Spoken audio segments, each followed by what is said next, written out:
So, my guest today is Bill Gallagher. He is an alum from the class of 2012.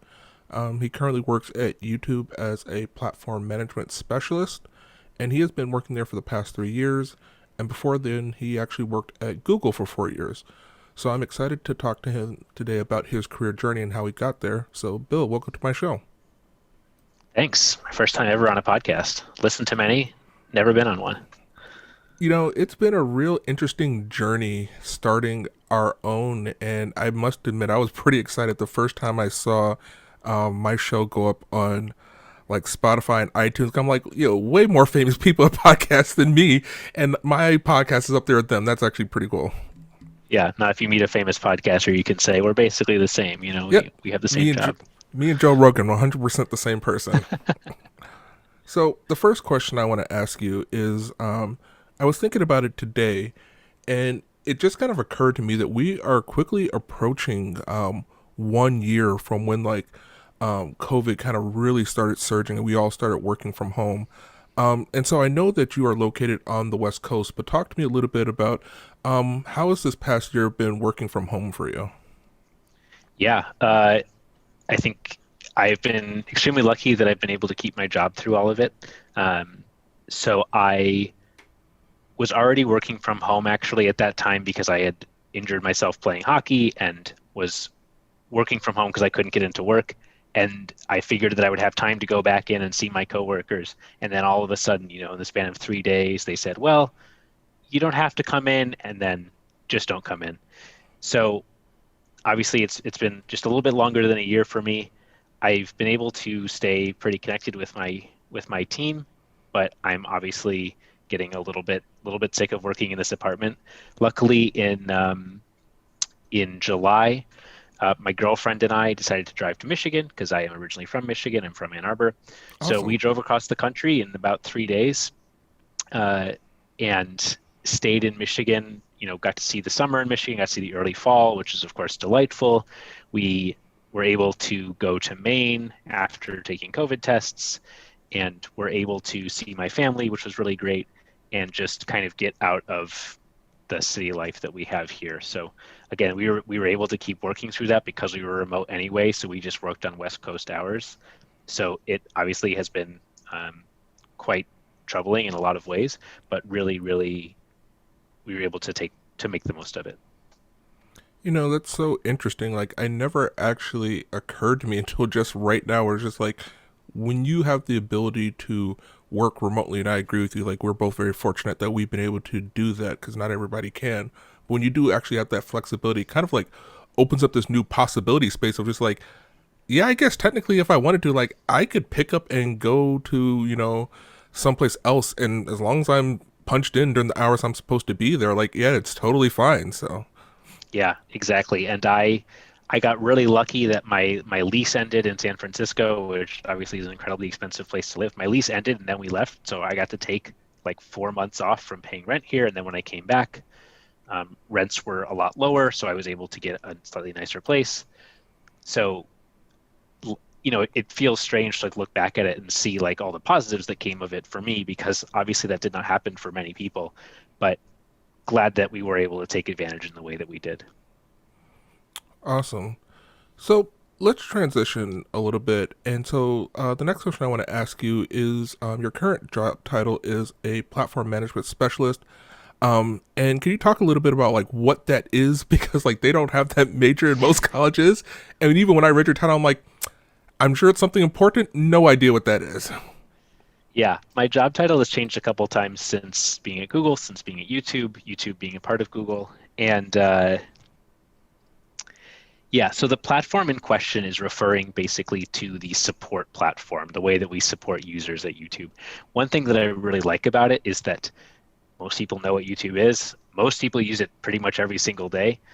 So I'm able to really easily demonstrate it and just say, like, I'm able to take out my phone and say, here's the YouTube app, try to find help, try to get support with a problem that you're having. My goal is to make it so that you can find that support and make sure that whatever support you need is done really efficiently, and you can find the answer to your question really quickly. Because I don't know about you, but I don't really like talking on the phone. I don't really like calling into places to find out like what the answer to my question is going to be. I'd much rather find it out by reading it or by chatting in or something like that. I was also a customer service agent for 4 years, so I know like how upset many people are to call in the first place. So just trying to make that work as efficiently as possible for people and make it as frictionless and not annoying as possible is kind of my area of expertise. Yeah. No, what you're saying totally makes sense to me. Like, I just turned 37, so like I'm not that much older than you, but like I think we're both like there's like in my mind like this line of demarcation that I completely agree with. Just like, listen, if I have an issue and I actually have to call to somebody, I'm always gonna be like, how badly do I really want this solved? Because unless you don't have like, can I email or chat, but like actually talk to another human, I was like, you know what, this cracked windshield is fine. I'll live with it. It's okay, you know. Yeah, exactly. There are so many things that I've convinced myself are not that big of a deal because the only way to solve it was to call somebody. It's like, well, it's probably not that big of a deal.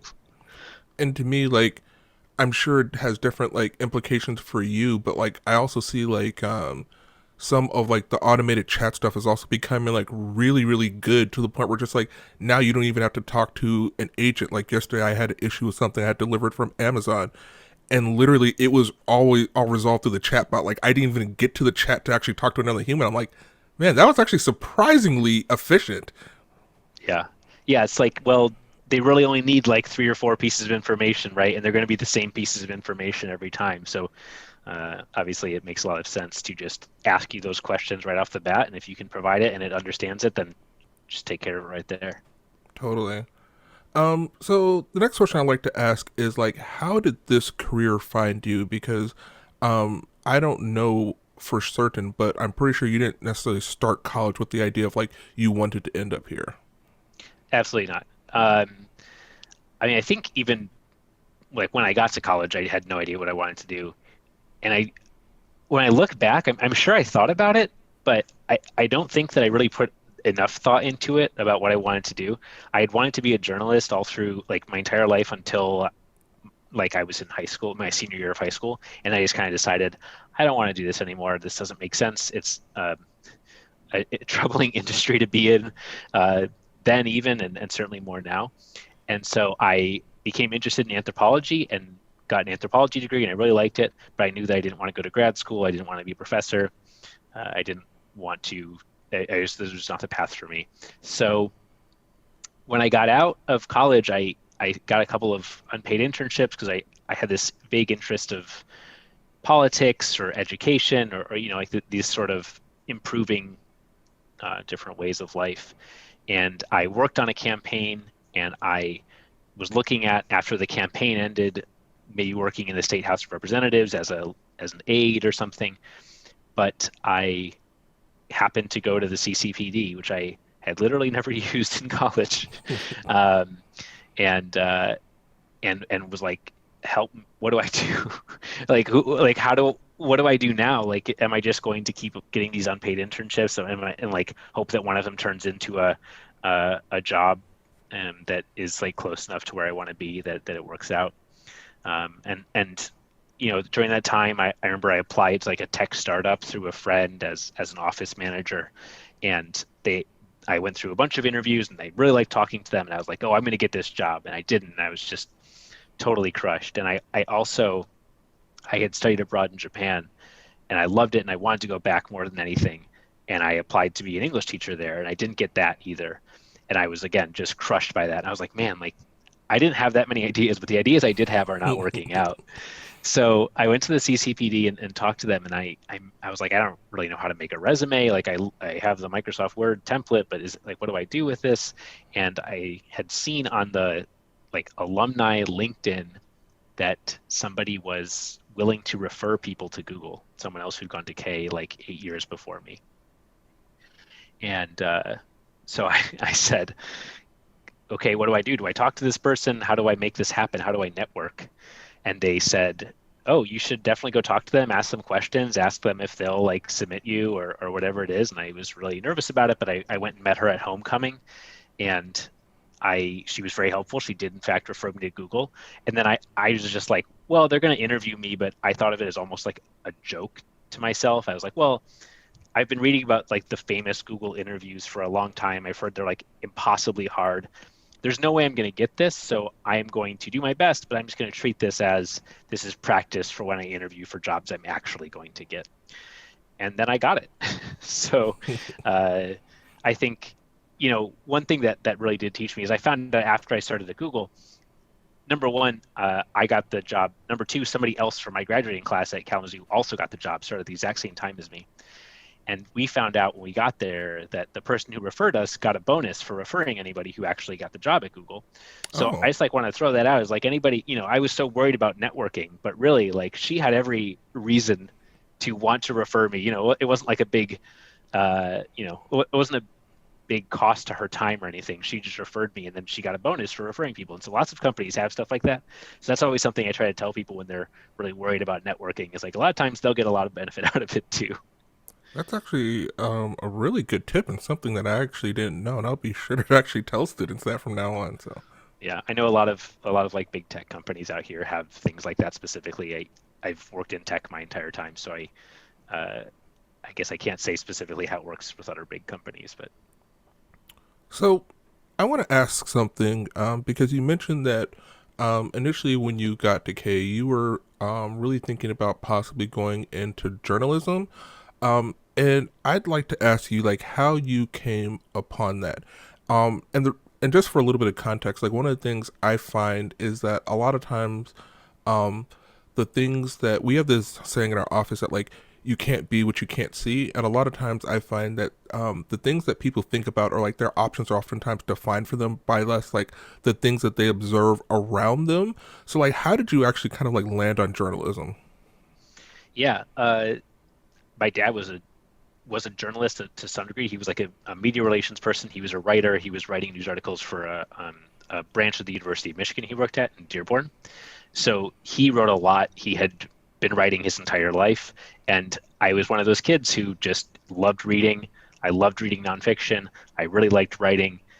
And I didn't feel like I was like that creative a person. I didn't feel like, well, I'm going to write a novel or I'm going to write a short stories or poems. But I wanted to write and I wanted to write about things that were interesting to me. So, I was a kid who played a lot of sports or watched a lot of sports. And I was like, oh, it would be cool to get to be involved in this and write about these things or write about music or something like that. So yeah, it was definitely there was a representation of it in my household, Sure. and like there were lots of books in the house by like nonfiction books by journalists, and I just kind of read through those repeatedly through my childhood, and it made me sort of it was something that I could see as an outcome. And I'll say like going into K, I definitely did not know, and this is true even today, like I did not know what jobs would be available to me when I graduated. I was like, well, I'll figure it out then, but there's nothing I can do now to understand like what jobs are out there. Clearly that was not the right answer, but that was just what my thinking was. It was like, well, I'll find out when I graduate. To me, I think that's so interesting because I do think that a lot of times that is the tension of students where it's just like, when you are in college, you spend so much time just like being a student and doing the things that you're like quote unquote supposed to do. And I think about even to my own college experience that like, I always tell people that like it's ironic that I work in the career center because like to this day I couldn't tell you if my college that I graduated from has a career center because I never went there, and so it wasn't until my senior year and like the very last semester I'm like I probably need to start thinking about what I want to do for a job because I can't come back here for in the fall. So what is the next step? And so yeah, it's a little bit not unique for you to be in that position.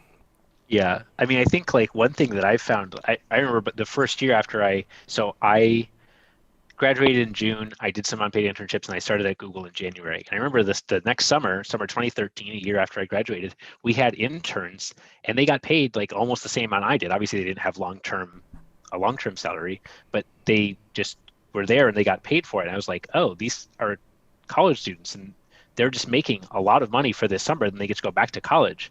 And I was like, I had no idea that that was like an actually tangible, like possible thing. Like I knew there were a couple of like political internships that I could do that were unpaid and were working for like various organizations, and I had a couple of those, and they were really beneficial to me.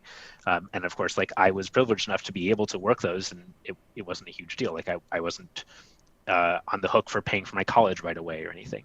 So that was really beneficial, but I had no idea that it was possible to get these internships. And I think that if I'd spent more time, if I'd even like done one consultation at the CCPD or something like that, I would have found out some of these things in a way that I was not even thinking about when I was 19 or 20. So, you just mentioned the CCPD, and that actually like brings us up to a good question. Like, as you were going along the way, and thinking about like all the different things that kind of like helped you on your journey, like, can you talk a little bit about like what some of those resources were? You mean at the CCPD or just in Um, general? just in general. Like what resources helped me on my career journey up to this point? Yeah. Yeah. I mean, I think I have been able to like, let me see how I can articulate this. It's been really beneficial, obviously, to be part within the Google ecosystem for 8 years. I've like when I look for a role, like if I want to change roles, I can do it very easily within my company, and I can go like, and Google is a huge company, it has offices all over the world, so I can go to, I mean, I can apply for a role in a different country. I was able to move to San Francisco just purely on the basis of I applied for a job out here and I got it. I was able to have a very easy landing spot as a result. So honestly, just having the ability to like have all of the internal resources here has been really beneficial, but it's also just given me the opportunity to meet lots of interesting people and find out what options there are out there. Because like I said, I didn't know what jobs there were, and then I started working at Google as a customer support agent. And again, like I didn't really understand what was possible to come out of that. And so I would just try to have meetings with people and find out how they got to where they were, or if it was possible for me to get to where they were, if I would need like a different degree, or if I was able to just like, if it was just experience, if I just needed to work on some projects, things like that. So, I mean, I remember one person that I had a really great meeting with was I took the opportunity to go to Japan and see my old host family in 2014, and I convinced my team to let me work from the Japan office for a week. So I got to meet all these people in the Tokyo office of Google. And I had a meeting with one of the managers there, and I was like, I really want to move to Tokyo. Didn't end up happening, but I really want to move here. How can I make that happen? And he talked about the benefits of being in a position where you have lots of opportunities ahead of you. So he was saying, you are right now a generalist, not a specialist. And obviously there are disadvantages to that. But you right now have a lot of different doors you can go through, and you don't want to just rush through them and then find out in 5 years that actually you didn't really want to do that and you were just pushing to get promoted, and now you're maybe not that good at it and you don't enjoy it that much. And it makes a Right. lot more sense to take that time and look for that sort of like a balanced way of approaching these things so that you can, number one, be confident at what you're doing, but number two, make sure that you're ending up somewhere that you enjoy. So I found that really, really beneficial. So, when you initially applied to Google, I'm sure, applying to a company like with that large of a brand recognition like was pretty intimidating. So can you talk a little bit about like, if you remember, even because it was a while ago, like what that interview process was like, how you got the confidence to actually like take the plunge and that kind of thing? Yeah. So, like I said, I treated it as almost a joke. I was like, there's no way I will get this, which I think let me get out of my head a little bit. And I did do a bunch of research because I was trying to join the ads team. I did a bunch of research on what Google ads were and everything. But as it turned out, the really beneficial experience was that I had been working on a political campaign. I had been going and knocking doors and making phone calls. Um, and they found like when I joined, three of the six people I joined with were fresh off working on political campaigns. Oh, So I okay. think they were like, it's really beneficial for you to have been in this environment where you are knocking on people's doors, you are maybe making phone calls that people aren't that crazy about receiving at this time of year. Unfortunately, those phone calls really do work, and they end up really driving, voter turnout. But I can understand the position that anybody's in where they don't want to hear from somebody at that moment.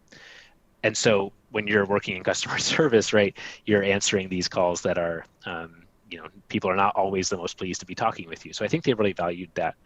But I didn't know that at the time. I was trying to do some research. But the other funny thing that happened was I put on my calendar, here's my interview is, and I went and waited in the library across the street. The interview was in Ann Arbor, is where I was from.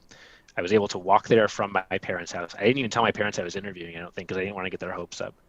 And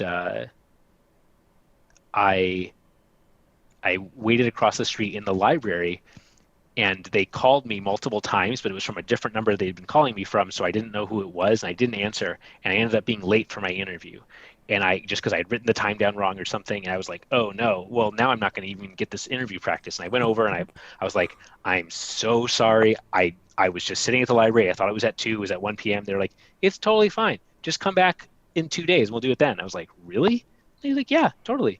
Well, and in retrospect, they had invested time in finding and like going through, they get tons of interview or tons of requests, but they had already invested the time in like looking at my application and saying, okay, we want to interview this person. So in retrospect, it kind of makes sense, but who knows? Like maybe I would have gotten a much tougher interviewer. I don't know. But I went into the interview, and I was so worried about it being like them. I remember hearing they'll ask you questions about like, all right, how many blue whales will fit in Trowbridge dorm or something, like Right, go right, back to yeah. your college, like, and so I was really worried about that. But mostly they just asked, all right, here's a problem. How would you think through this problem? And I can't say I remember any specifically, uh, but I do remember that it ended up being a lot easier than I thought it would. And that it just felt like, and maybe it was just the people I interviewed with, but it just felt like a really nice conversation.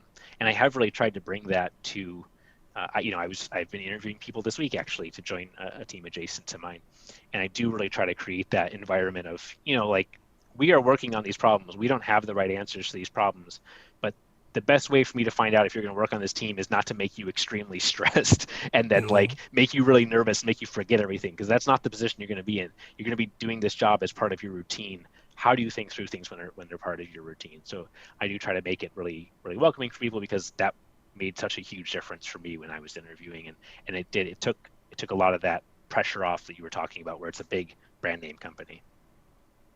Yeah, I could see that. I think one of the things that you said that I really, really like is that's like the importance of being prepared for your internship or for your interview and doing the research. One of the things I always tell the students that I end up coaching is that, you always have to think of that like there are tons and tons of people that apply to these things, tons and tons of people that are interviewing for these things, and somebody out there is doing the research. They're going on their website, they're tracking news stories, they're doing all this additional work to show that they're invested in this company and that they do really want to work there. And if they're doing that much work and you're not, why then would they choose to hire you over them? And so that's something that you said that I really, really appreciated. Yeah, you have to you I think it's really helpful to have at least some idea of what you think you bring to a company, because if you do if you really don't believe that you bring anything, it's going to be really hard to get around that in an interview. But if you know, and I'm not saying you have to think that you're good at everything, like there's plenty of things that I'm really not good at, but being able to focus on the things that I am good at and say, look, if I join, I may not be able to do this, but I'm able to do this and this, and that helps me get around this blind spot. It can make a huge difference as long as you are confident about what you are good at. So, what's one thing you know now in your career that you wish you would have known when you started? Um, I think, like I said, the one of them was the thing about networking, where and even still now when I hear networking, I kind of like shudder, and I'm like, oh, I don't want to do that. But then I find out that I have done quite a bit of networking in the past, and up to this point in my career, and it just at no point, at none of the points that have been extremely impactful have I thought of it as being networking. Mm-hmm. um, it has mostly been me just talking to people and trying to find out what their experience is like and what their job is like and what they're thinking about. And when I'm able to have those conversations with people, it's just interesting. And then they are able to see my interest in it, and they may say, so for instance, I at one point within Google, it's very supportive when they, for instance, decide to stop focusing on a project. So at one point, I was on a project. They decided to stop. We were like, okay, we're going to turn this down. We're not going to do this anymore.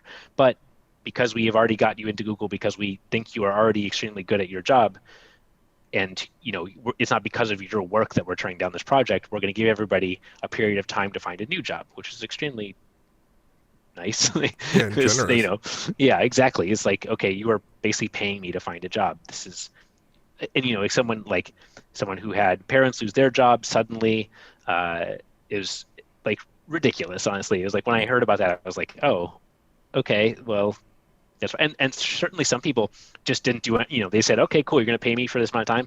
See you later. I'm leaving, and I'll get another job once this time ends. But I, was looking for other jobs, and I was having trouble with the interviews, and so I just did a little part-time role with YouTube. I was like, hey, you need help with this thing. You can't actually hire somebody right now, but you need help with this for the next like month. Let me come in. I can help with this, and that way it gives me something to talk about on my resume. And just through working with them, they were impressed with me, and they recommended me work on a different team. And that's how I ended up working at YouTube. And that was never part of my plan. I was not trying to network. I was just trying to kind of keep my skills in shape. So again, that was networking without me really thinking of it as networking. And I think if you get out of that, is this networking, is this not networking, and try to be genuine and authentic with people, it goes a long way.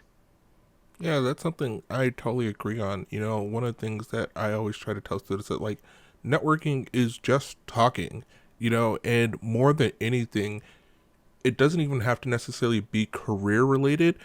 Basically, all you're trying to do is just have like a connection with somebody so that like in the future, when they think of it, and if somebody asks me, I'm just like, you know what? Bill was a really cool person to talk to. Like, there's this thing that came up. I'm actually just gonna send him an email and like mention it to him. And to me, like that's all that networking is. So if you can just like get out of your head, like you said, and just have like a really just nice, pleasant conversation, so that somebody walks away from them and just be like, you know what? I feel positively about that person. If I ever like think of them, I may send them something their way. Yeah, exactly. I mean, I think especially when you haven't done much of it or when it's still kind of frightening to you, there's this feeling that as soon as you go into a conversation that will become networking, there's this big sign blinking networking, and there's an understanding of who is getting what from whom. And like I said, like most of the time it is not number one, both sides are often benefiting from it. And number two, it's just not happening that way. Like most people are not thinking on that level where they're like, oh, here we go, here's a networking, like check this off.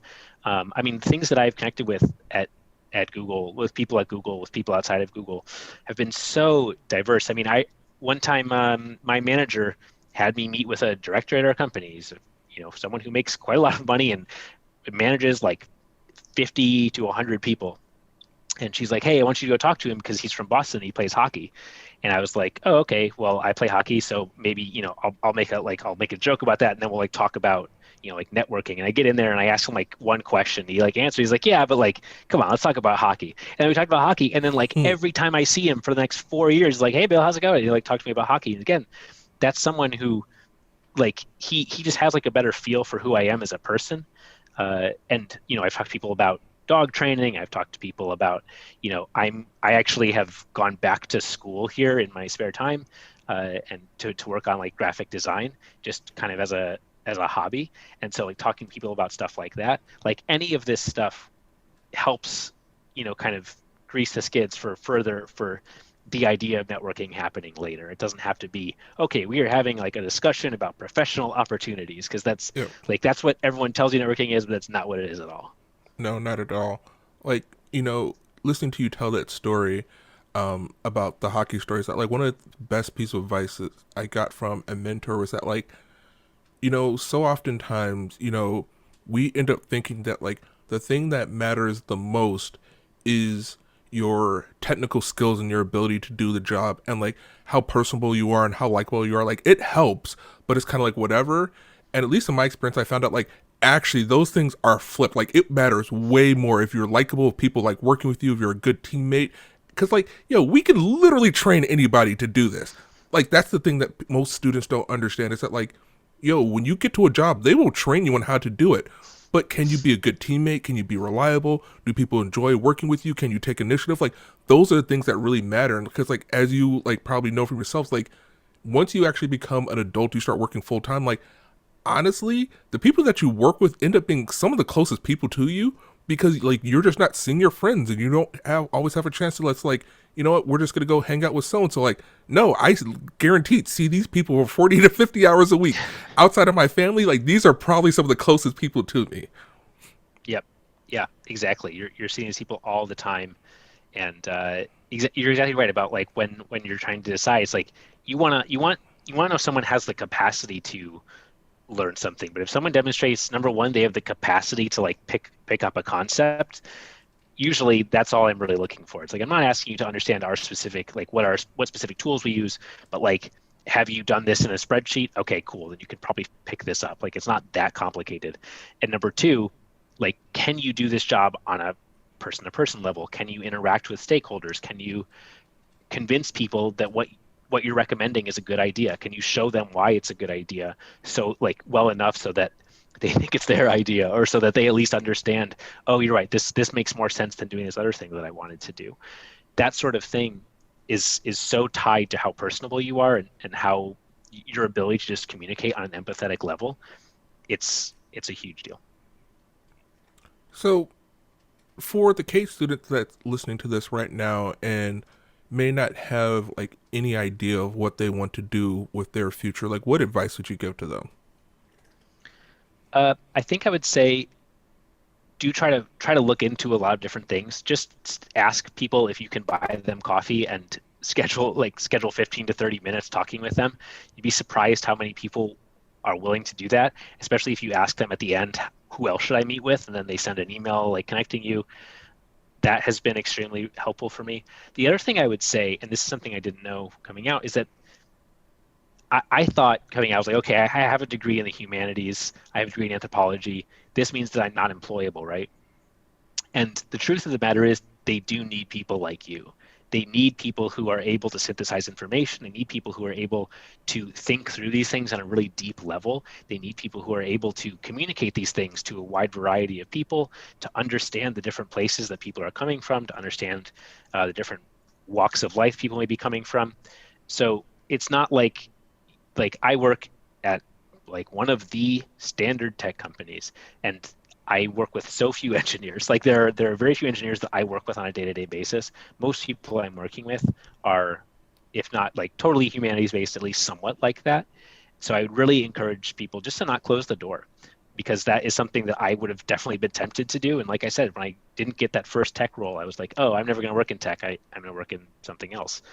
But like companies everywhere, all kinds of companies, all kinds of organizations need people like you, and just don't sell yourself short on that. That's a really great answer. Before we wrap up, is there anything else that you'd like to plug or anything you'd like to say to any case students that may be listening? Watch YouTube.